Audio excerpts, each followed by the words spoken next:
வணக்கம். வித்யாவின் தமிழ் சமையலுக்கு அன்புடன் வரவேற்கிறேன். எல்லோரும் எப்படி இருக்கீங்க? நல்லா இருக்கீங்களா? நாம் இன்றைக்கி 2 ரெசிபி செய்ய போகிறோங்க.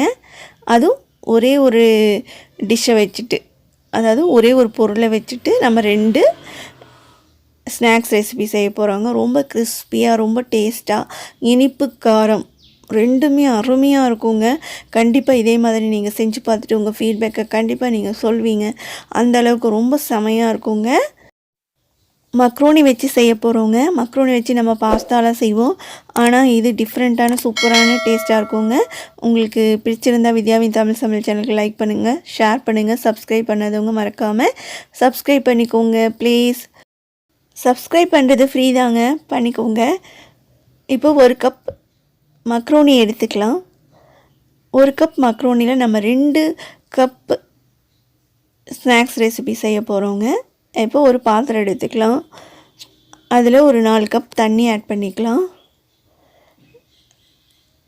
இதை நல்லா கொதிக்க வச்சு எடுத்துக்கலாங்க. நல்லா கொதிக்கட்டும்.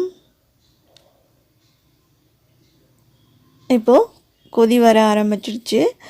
உப்பு 1 டீஸ்பூன் ஆட் பண்ணிக்கலாம். 1 டேபிள் ஸ்பூன் ஆயில் ஆட் பண்ணிக்கலாங்க. இப்போ இன்னும் நல்லா கொதிக்கட்டும். நல்லா கொதித்ததுக்கப்புறமா மக்ரோனி ஆட் பண்ணிக்கலாம். இப்போ நல்லா மிக்ஸ் பண்ணி விடுங்க, இல்லைன்னா அடியில் போய் ஒட்டிக்கும்.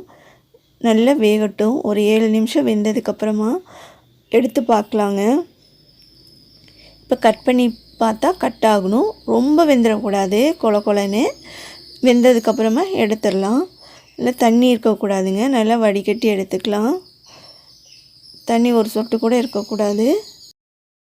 ஒரு பிளேட்டில் போட்டு கொஞ்சம் காய வச்சு எடுத்துக்கலாங்க. ஒரு 5 நிமிஷம் காய்ஞ்சா போதும். ஃபேன் காற்றுல வச்சு காய வச்சுக்கலாம்.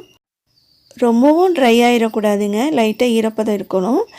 அப்போ அது மேலே 2 டேபிள் ஸ்பூன் கார்ன்ஃப்ளவர் ஆட் பண்ணிக்கலாம். நல்லா கார்ன்ஃப்ளவர் போட்டுட்டு நல்லா மிக்ஸ் பண்ணி விட்டுக்கலாங்க. நல்லா கையில் விட்டு நல்லா பிசைஞ்சு எடுத்துக்கலாம். ஒன்றோடு ஒன்று ஒட்டக்கூடாதுங்க. இப்போ நல்லா கையை விட்டு நல்லா பெசரி எடுத்துக்கலாம்.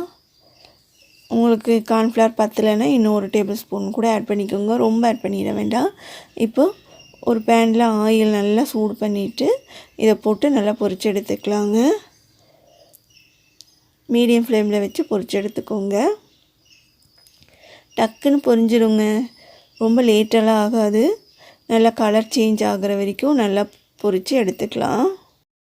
எண்ணெயோட அந்த சலசலப்பு சவுண்டெல்லாம் அடங்கினதுக்கப்புறமா நம்ம எடுத்துடலாங்க. ரொம்ப கிறிஸ்பியாக இருக்குங்க இந்த ஸ்நாக்ஸு. அப்படியே அந்த சவுண்டு கேட்குது பாருங்கள் எப்படின்னு. ரொம்ப நல்லாயிருக்குங்க. இந்த நல்லா கிறிஸ்பியாக சூப்பராக டேஸ்ட்டாக இருக்கும். இப்போ மிச்சம் இருக்கிறது எல்லாத்தையும் நாம் போட்டு பொரித்து எடுத்து வச்சுருக்கலாம். கடையிலலாம் ஸ்நாக்ஸ் வாங்கி கொடுக்குறது பதில் இந்த மாதிரி நம்ம ஈவினிங்கில் செஞ்சு கொடுக்கும்போது குழந்தைங்க பெரியவங்க எல்லாமே நல்லா விரும்பி சாப்பிடுவாங்கங்க. ரொம்ப அருமையான ஸ்நாக்ஸ் ரெசிபி. இப்போ எல்லாமே நம்ம பொரித்து எடுத்தாச்சு. பாருங்கள் எப்படி அழகாக இருக்குன்னு. நம்ம ஸ்வீட் காரம் செய்கிறனால பாதி பாதியாக பிரித்து எடுத்துக்கலாங்க. 2 பவுலில் தனித்தனியாக எடுத்து வச்சுக்கலாம். ஃபஸ்ட்டு நம்ம காரம் செஞ்சிடலாங்க. அதுக்கு நம்ம சூடு பண்ண எண்ணெயிலேயே வந்துட்டு 4 பல் பூண்டு இருக்கு இல்லைங்களா, அதை நல்லா தட்டிட்டு நல்லா பொரித்து எடுத்துக்கலாம். அது கூடயே கொஞ்சம் கருவேப்பிலை போட்டால் நல்லா வாசனையாக இருக்குங்க. கண்டிப்பாக கருவேப்பிலையும் பூண்டும் ஆட் பண்ணிக்கோங்க, ஸ்கிப் பண்ண வேண்டாம். சூப்பர் டேஸ்ட்டாக இருக்குங்க. இதை நல்லா பொரித்து வச்சுருந்தா மக்ரோனி மேலே போட்டுக்கலாம்.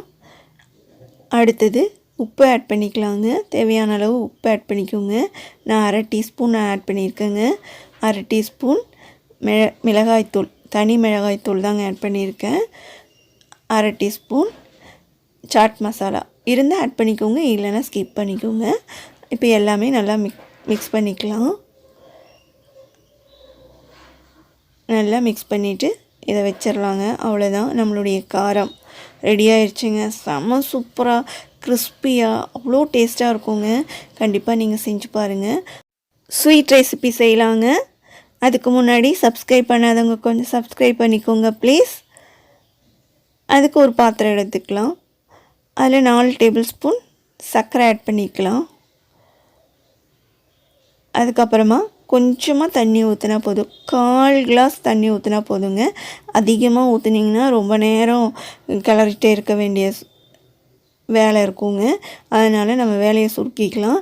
கொஞ்சமாக தண்ணி ஊற்றிட்டு இதை நான் வந்து ஒரு ஸ்ட்ரின் வர வரைக்கும், ஒரு கம்பி பதம் வர வரைக்கும் நம்ம நல்லா மிக்ஸ் பண்ணி எடுத்துக்கலாங்க.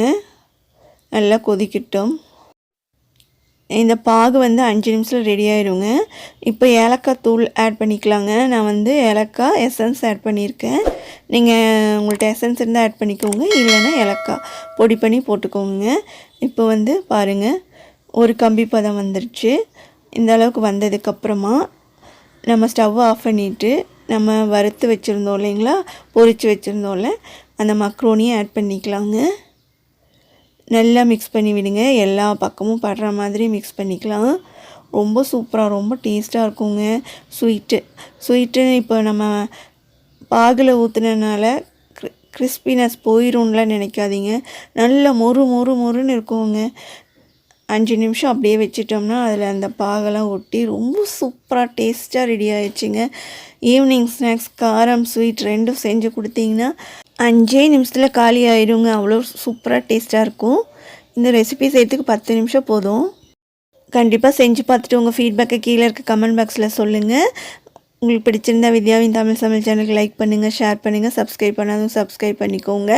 நான் சாப்பிட போகிறேன், வாங்க சாப்பிட்லாம். செம்ம டேஸ்ட்டாக இருக்குங்க. நன்றி, வணக்கம். எல்லோரும் ஹாப்பியாக இருங்க. God bless you.